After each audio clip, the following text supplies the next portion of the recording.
I had spoken casually with Kevin about like, because I just finished my second feature film, and he was like, thank you. And I was like, we were talking about music. He's like, hey man, if you ever need any music or whatever.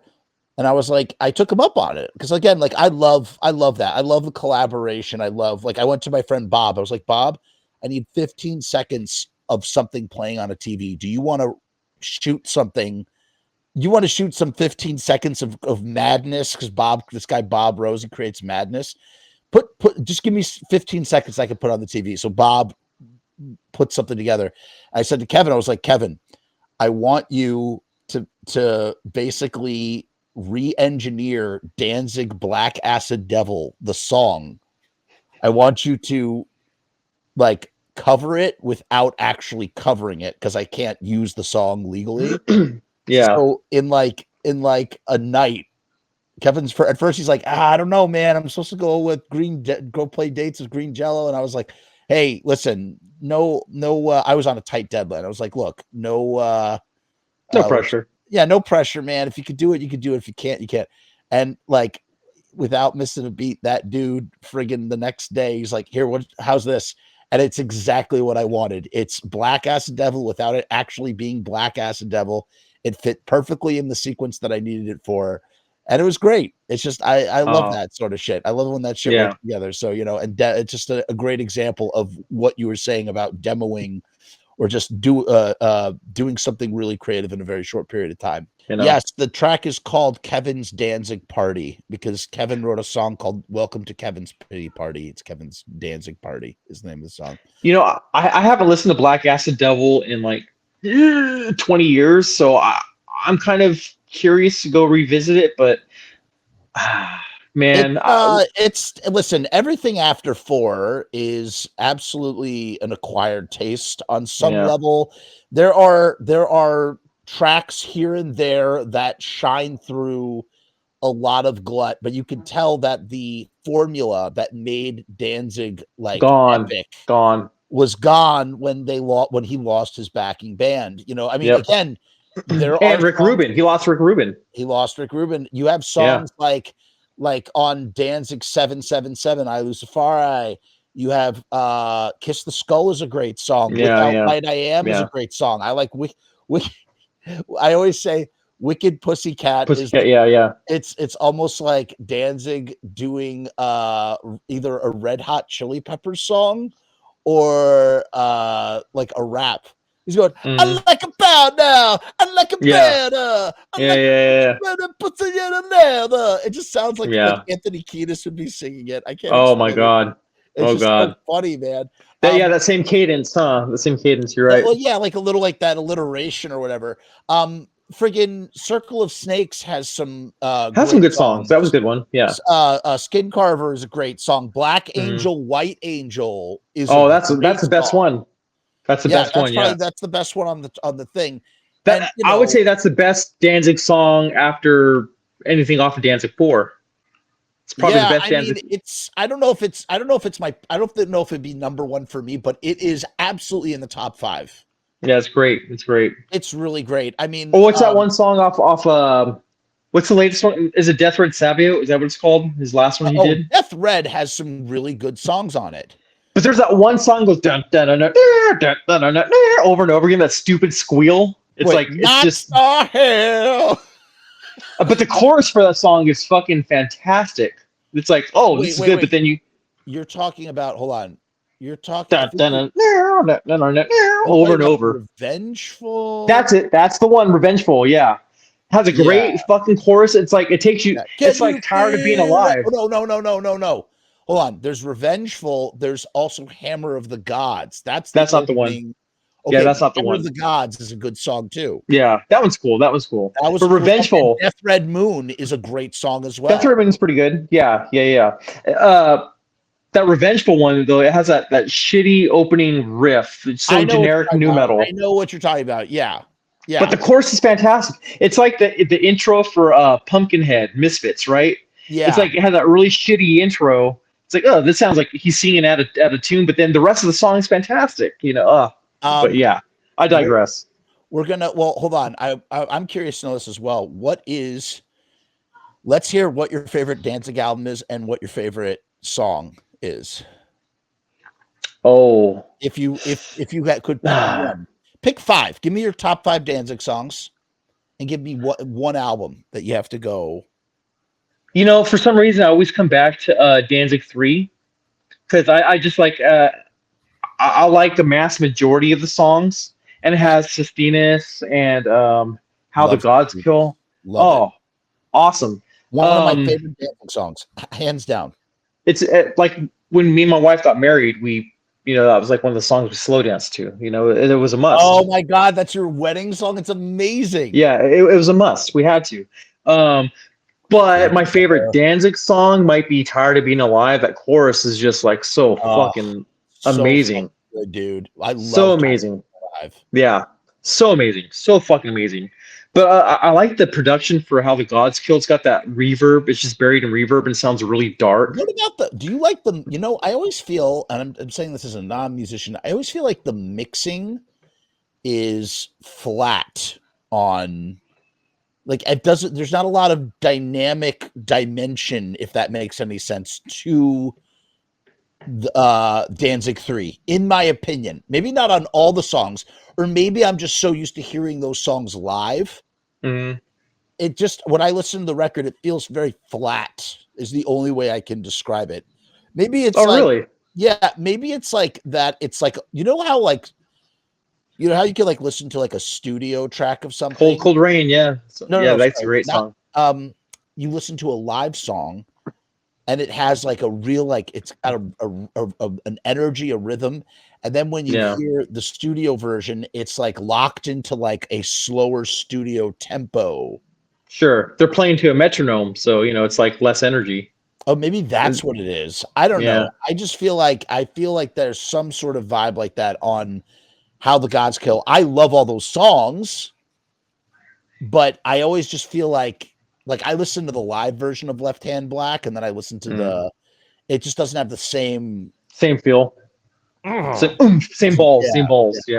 Yeah. Godless is great. Yeah, Cold Rain going down to see Danzig 4. I love Danzig 4 too, for like Going Down to Die and Call in the Dark. Well, it has those 3 songs in a row.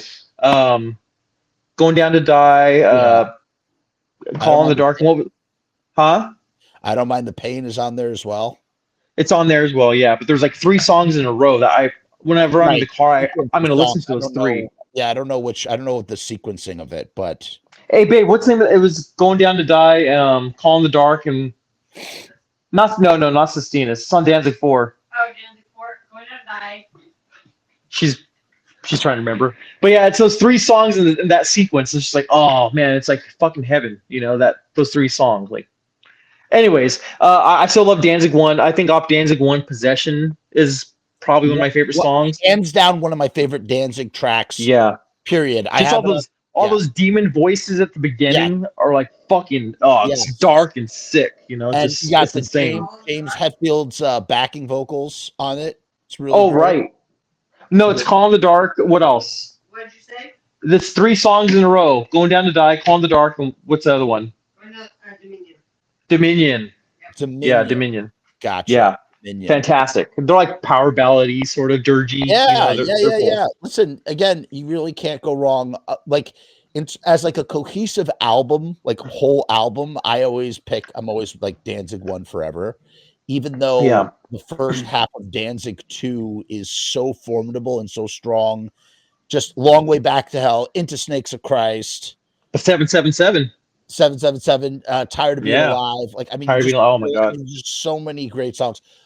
You really can't. But I've a Devil's Plaything is always like a crowd. Oh yeah, favorite, but I'm not never really connected with me in that kind of way. And then like really, obviously, How the Gods Kill is literally his Stairway to Heaven. And, Godless is one of the best opening tracks on any album, period. It's just the way that it rolls in is great. And yeah, Sistina's might be one of Danzig's best songs he's ever written. It's just so I love anything. I love the intro to anything, just the cold, anything is dark. great. It's beautiful, yeah, and just it's about Satan offering Jesus all the world. But it's just a great. It's a great second track. Like it is. Like people always talk about opening tracks. What about you need what's that follow up? That second in Snakes of Christ is like that too. These great secondary tracks that just really kick you into the record, and yeah, they do that. Yeah, well. Those first 4 albums, man. Woo. What about give me your let's do top 5 Misfit songs, and let's do top 5 Samhain songs. Oh God. For Misfits, I would say my number 1 Misfit song is Hybrid Moments.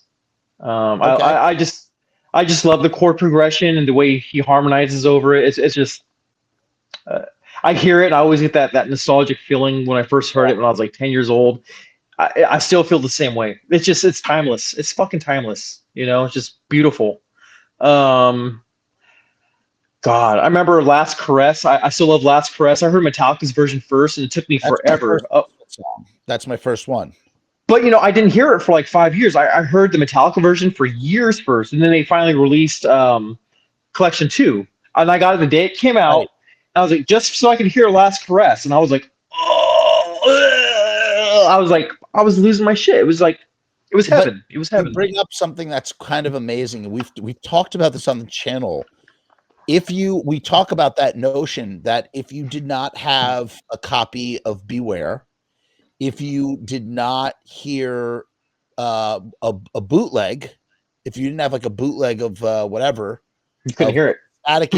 Static Age songs, and you'd have to be really close to the band to get that stuff because they would pass tapes around, and so it was possible to hear Last Caress if you knew someone close enough to the band.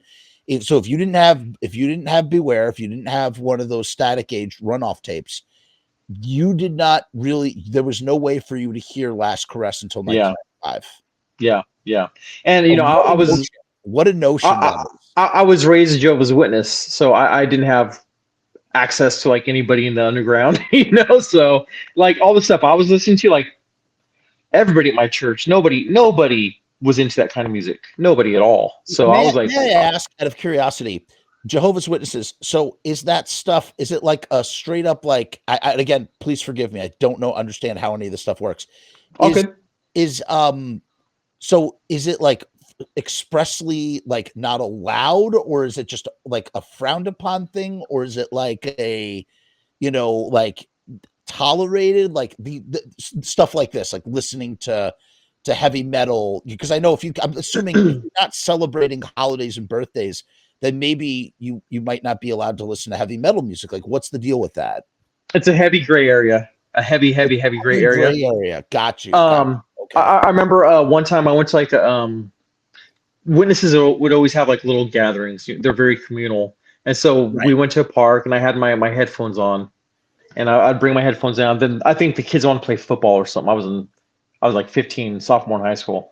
And I put my headphones down, I put my tape player down, and then like one of the sisters went to go see what I was listening to. And I was listening to Bolt Thrower, the death metal band. Okay. And so they heard growling and blast beats, and they were like, oh, and so like they pulled their kids away from me. They wouldn't allow me to play with their kids anymore because they heard that shit. So it's like they pass judgment on you based on the music you listen to. Now, if you're in like an insulated community like that, where are you getting exposed? There was my older brother introduced me to the Misfits. Yeah, he had remember he had Samhain Initium. He had that album. Right. Yeah, great. And November Coming Fire. And I just remember seeing the cover for Initium going, whoa, these guys are serious. Like, yeah, this is the real deal right here. So yeah, I heard those two. Those are the only two I could find for years, Pretty obscure things to have even back then, for years, They were. He had them on tape. And I remember hearing Archangel. That's my favorite Samhain song is Archangel. I know it's not. It wasn't written for.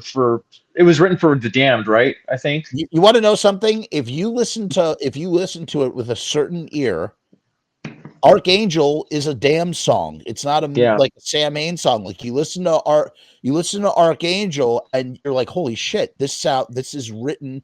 He's trying to write. Sorry, all the seltzers coming up. He's trying to write a damn song for Dave Vanian, and that's Archangel. That song, man, just forever. It does that same riff over and over again, but never gets old. Never gets old. It's like trance-inducing. It just gets you. It's what a song. Yes, he did write it for Dave Vanian's solo, but it's still written kind of in the vein of the Damned, and that's what so it's kind of subversively. It's like a Damned song. It's not. It doesn't really have necessarily the same vibe as like look at Archangel and then look at like Macabre. Or like the Shift.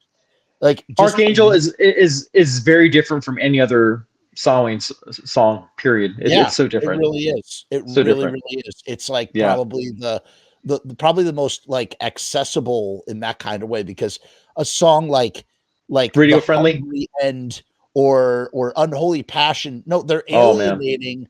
Not alienating is the wrong word. They are.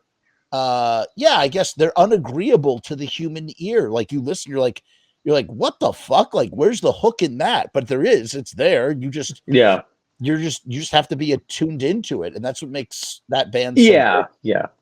I mean, for any underground music, you got to have an ear for it. That's just how it is. I think All Murder, All Guts. I like that song. Yeah, dude.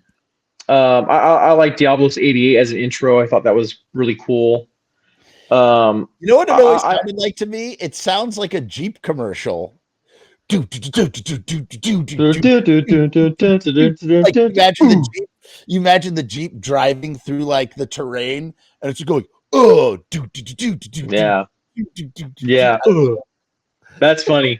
That's funny. It's funny to hear other people's perspective of that song. To me, it was just I always envisioned like like the cover, like a bunch of, or like the back of the record, like everyone around fire, like them just like dancing around it, like a bunch of voodoo. You just did that to me. You just did the reverse to me, like the idea of the skeletons dancing on fire.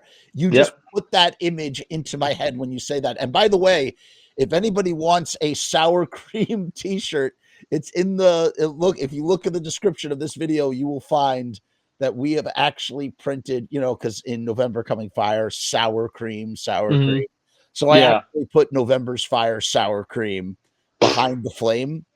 And that's awesome. The most inside-in joke that like nobody is going to possibly understand except for like a couple nerds on like a message board. But whatever. I just thought, I was like, this has to be on a T-shirt, and it is. I got two little tidbits, connections to the Misfits. I was and Samhain. I was in a band with London May for a little bit, in a black metal band. Right, you told me that. Called Ritual. And then I was, Michael Graves also performed at me and my wife's wedding. Shut up! Really? Yeah. God. He did an acoustic set, and this is before all of his, his Proud Boy stuff. Right. Yes. So I used to brag about it all the time. I can't now. But I get shit for it. But it's like, hey, he was cool. He was nice. I mean, he was really nice. He was like down to earth, and he came up to our No. So was he solo, or did he have his band with him? Solo, just him and his acoustic guitar. Wow. I told him the songs that I wanted him to play. And he played every song that we requested and then some. Wow. It was amazing. Yeah. Yeah. Do that. He does that. He'll do like he'll do like a 90-minute set on his acoustic guitar if he, push comes to shove, right? Like he'll do that. That's cool, man. Yeah. The album that we liked a lot was his one he did with Damien Eccles. Illustrations, illusions. Yeah, fantastic. The melodies on that, and the soul that he sings, it's just beautiful. I don't know if I've ever actually listened to it. I think is Lucifer I Am, is that one of the songs? Okay, that's one of the songs. I recorded 2 Michael Graves shows, one of which was supposed to be a concert DVD. I shot for him that never came out. And he was playing at the first gig. He played Lucifer I Am, and that was the only song from that album that I was exposed to. That actually was a really good song. It was a pretty good song. So was When the Sky Ends. I always thought was really good. That's the best one. That's the best. He wrote that when he was like 15 or 16. Yeah, as a kid. I generally don't admit that I like anything that Michael Graves has done these days, but I can't deny that those are good songs. I mean, those are good songs. Talent is talent, regardless of one's beliefs. American Psycho and Some of Famous Monsters, I still solid. Like those are still solid to me. I don't, take it away. I've never really been big on his solo output much. I do think I will say this. I think the song Teenage Monster that he that was good. That's a class. That is a good song. That objectively, pound for pound, that is a good song. But a lot of Michael's solo music has never personally connected with me. However, I will say Lucifer I Am and When the Sky Ends, 2 songs that he does musically that are good. Frostbite, that's another one. Like that was our first. Frostbite. Oh, it's melancholy and beautiful. Which album? It's off Illusions. It's off Illusions. All Illusions stuff. So when me and my wife had our very first wedding dance, it was to that song. He was playing it acoustically. It was wow. Everything that we envisioned for our wedding reception, it happened. It was manifested. You danced to Sistina's, and Michael Graves played your wedding. Did you have Michael Graves singing Sistina's? No, that was afterwards. Afterwards. Yeah, that would have been interesting. Oh my god. No, we didn't make him play any Danzig stuff. No. But I did ask him at that time if he ever met Danzig, and he went, "Nope, never met him." Okay, so he almost met him one time, and this is not my story to tell. This is like third party information. He did tell us that he almost met him. Yeah. Yeah, he almost met Danzig when he opened for Danzig, technically. When he got up on stage with Doyle and they did Gorgeous Frankenstein, they did 3/4 of a new Misfits reunion. It was Dr. Chubb. Gorgeous Frankenstein. Oh, yeah. So it was them, right? It was them. They were doing that. And there was somebody, I forget, I don't know who it was. There was somebody at that show that was explaining to him that Danzig might have wanted to meet him or something. Or that he thought he was going to meet Danzig that night, and Danzig had no interest in meeting him. And of course not. Of course not. Yeah, he's a joke to him. Yeah. Yeah, and he, I don't know. But he almost, it almost happened. He never did. You would think that in some way, shape, or form that would have happened, but I don't know. Oh, someone says they only liked a third of Famous Monsters. There's only like 2 songs on that I don't like. It's crazy. Evan says, he says a third of Famous Monsters. So here's the songs I like on Famous Monsters. American Psycho, I can listen to pretty much. I like American Psycho.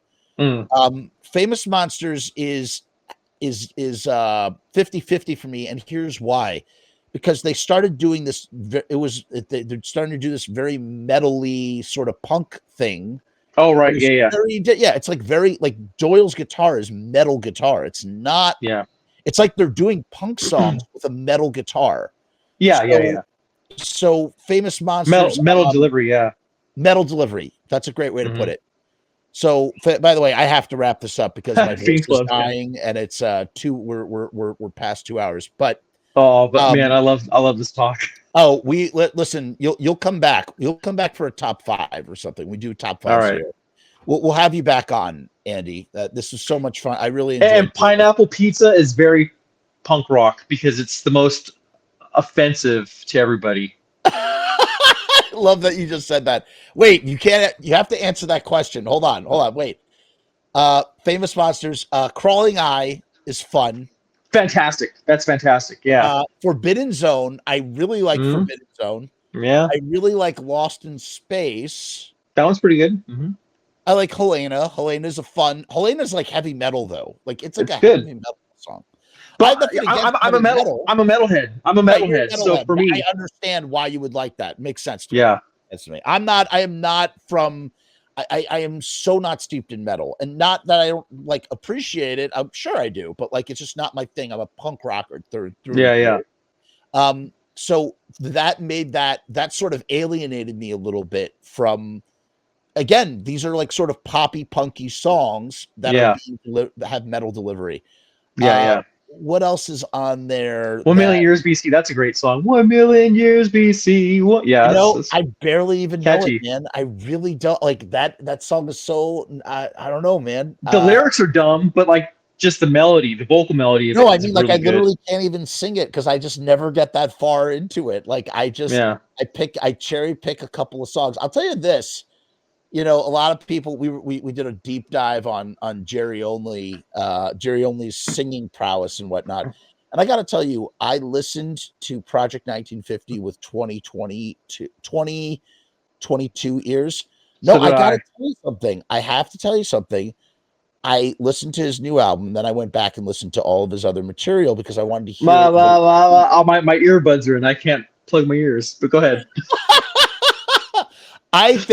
I think he did a great job with Project 1950. The vocals. Yeah, I do. When I look at what he did on that new album, Jerry Only album. Yeah, but not just the Jerry Only album, just all of that stuff that he did later on. It's so overproduced, and the problem is he really is not. His voice can only work in certain ranges. And leans into that very well on Project 1950.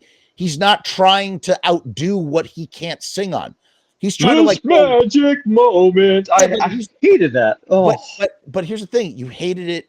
You hated it because it has the Misfits name on it.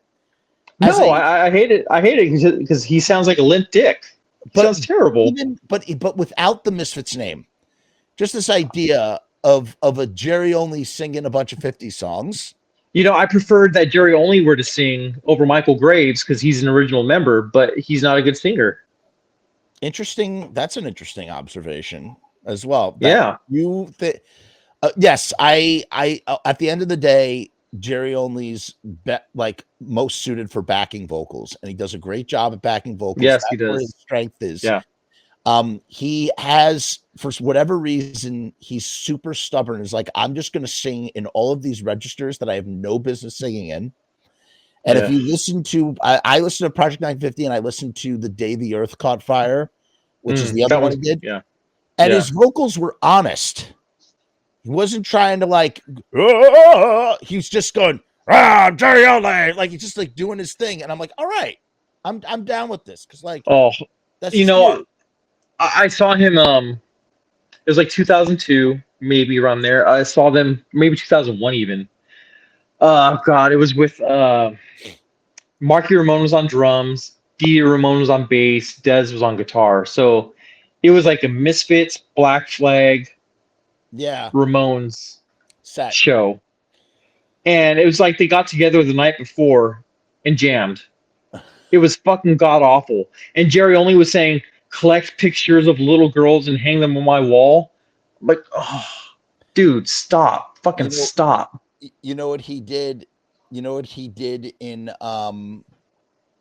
what's going on, Rue? No, Rue on the loose. No, Rue, I think what you misunderstood me. I like Michael Graves singing. I think he's got a soulful voice. I think he found his voice on Famous Monsters more than he had it on American Psycho.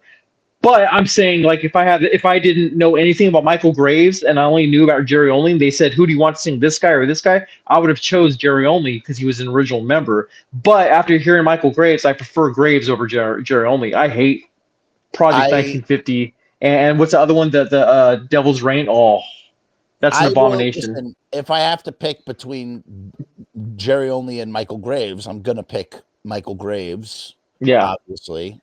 But yeah, he's a better singer. Yes, he is the better singer. Cannot be denied that he. They should have changed the name. They should have changed the name of the band. They should not have had it as Misfits. They should not. They should not. No. Talk about this all the time. They should just call themselves Them or the Resurrected or something.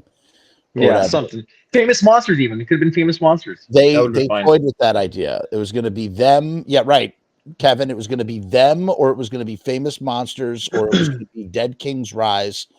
They had a bunch of ideas, and they didn't go with any of them. Yeah, you know, they should have. It just would have given it. It would have given it legs, better legs. They would have had a lot more forgiveness from the fans. There have been no forgiveness because it's a different band. It's a whole new thing. I'll tell you one song that I just really like from American Psycho. I mean, I like the first half of that album is just really good. From Hell They Came. Oh, that's a good one. Yeah. That is really great. That's a really fun, great song. You know, it really is. It really is. Can't be denied. It's not the Misfits. So this is the problem. This is why I'm happy that he put out a solo album. Like it's easy to compartmentalize. This is Jerry only album. That's why. So when did he put that out? I had no idea he even put anything out. Just came out. Oh, it did. And it's pretty good. If you listen to it at 1.25 speed, it's a lot more palatable to the ears. You can't listen to it. Okay. What's better, the Jerry only solo album or Danzig's Elvis album? Danzig's Elvis album by 5 miles, but I enjoyed it. I really liked the Danzig. Yeah, I liked it too. A lot. Yeah. I like how the rest of the band sounds like First thing I asked Erie Vaughn when we started talking, I just right out of the bat, I was like, Erie, what'd you think of Danzig's solo album, Danzig's Elvis album? And I forgot what he said. He said something. It's probably long-winded, right? He said a bunch of stuff, but he wasn't overly critical of it. I think he thought it was okay. I loved it, man. You know what it was? It was kind of like the Rocky Six. It was like the Rocky Six of Danzig albums. You know what I mean? Like over the hill guy coming out and swinging for the fences, really vulnerable with his voice after like destroying his voice, and then vulnerably singing these delicate songs, doing a song. But redeems himself. Does Pocket Full of Rainbows. Talk about pineapple pizza. You know, like dude's doing a song, Danzig, a guy Danzig. He's doing Pocket Full of Rainbows. Fucking punk as fuck. It's crazy. Awesome. It's really, really awesome. The one song I liked a lot on Skeletons was Devil's Angels. Oh my god. Yeah, Devil's Angels is great. That was floating around. Huh? Yes. No. Devil's Angels was great. Production on the album was not good. Dog shit. A limp dick. It was a fucking limp dick. Yeah, no, it was bad. Yes, it was floating around, Devil's Angels. For a long time. I remember just going, this sounds like Misfits. This is fucking incredible. Like, fuck. Like, please do this. Do only this, you know? But then we didn't get that. Rue, I agree. I'm with Rue on this one. He says, I didn't hate his Graves as much as I do now. I have to admit that I am that way as well. But I personally got into it with Graves I got into a fight with Graves on his show, and he kicked me off his show. So we which you can watch. It's I'd actually. Wait, what? Andy, don't watch it. Say that. No, say that all again. Go ahead. One more time. No, I'm just saying that I got into a whole fight with Graves on his show. I was on his show and I got into a fight with him. And when was this? 2 years ago, right after he imploded. Dude, send me a link to that, please. No, I don't want you to see. Come on. No, you can't tell me that. Please. Oh my god, I got to see that. He muted my mic and then booted me off. And when he muted my mic, I wrote the word fascist. Good for you. Good for you. That is a fascist. Censoring you, yep. Censoring the opposing, yep. It's like the free speech guy. Yeah, I know. He's being a fascist guy, and he was whatever. He was getting we each, let's put it this way. We both opposite arguing points on an argument. Sure. That is maybe required a little bit more nuance than but we were polarized black and white on this argument. Of course. And he, but really in reality, it all started because he was basically saying that